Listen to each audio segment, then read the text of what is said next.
Global teater di Perang Dunia Kedua adalah dekolonialisasi oleh Amerika mempreteli kekuatan negara Eropa penjajah untuk dimanfaatkan oleh banyak pejuang kemerdekaan di banyak negara secara berbarengan.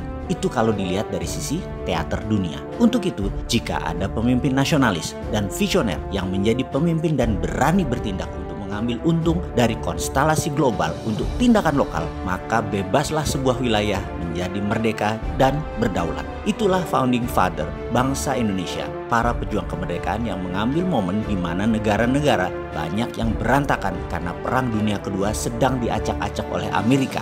Untuk Indonesia menyatakan kebebasannya dari negara penjajah. Kita berkali-kali mengatakan bahwa sejak tahun 1904 Amerika memang ingin menguasai dunia, di mana kesempatan itu akhirnya didapat oleh Amerika di tahun 1944 dengan penandatanganan Fakta Bretton Woods. Amerika mengambil alih dunia yang salah satu caranya adalah memiskinkan Eropa dengan mengatasnamakan human right. Negara-negara jajahan mereka dimerdekakan dan itu namanya dekolonialisasi.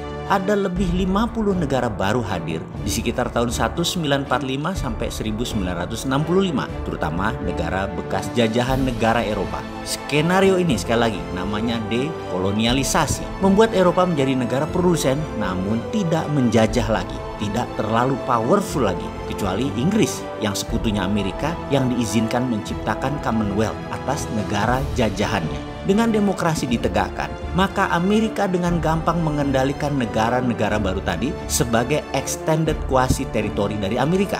Mulai dari negara sekutu atau aliansi Amerika, negara teman atau friend Amerika, dan sekali lagi Amerika membeda-bedakan perlakuan di setiap negara jajahan yang baru merdeka tadi menjadi tergantung grand plan Amerika. Bagi saya pribadi, sejak dulu Amerika itu memperbudak Indonesia. Indonesia tidak pernah menjadi sekutu Amerika. Indonesia juga tidak pernah menjadi teman Amerika. Itulah selalu yang saya katakan berkali-kali, saya kampret-kampretkan Amerika itu. Kita lanjut. Kemudian di tahun 2013, dunia punya calon penguasa baru yang namanya Tiongkok. Strateginya sama seperti Amerika yang pakai IMF. Negara dihutangin, negara dipinjemin uang. Kalau Tiongkok, negara dipinjemi dan dibiayai proyek. Semuanya sama. Amerika dan Tiongkok dua-duanya jahat karena niatnya menjebak dengan pinjaman. Orang kalau dijebak hutang, perawan anaknya pun bisa digadaikan seperti kepada Datuk Maringgi. Awalnya sang Datuk Maringgi baik-baik datangnya. Lalu melihat kemolekan dan kecantikan Siti Nurbaya. Alamak, cantik nian ini cewek. Syahwatnya naik, hasratnya menyala, maka gelontoran materi mulai dialirkan ke sang ayah bunda.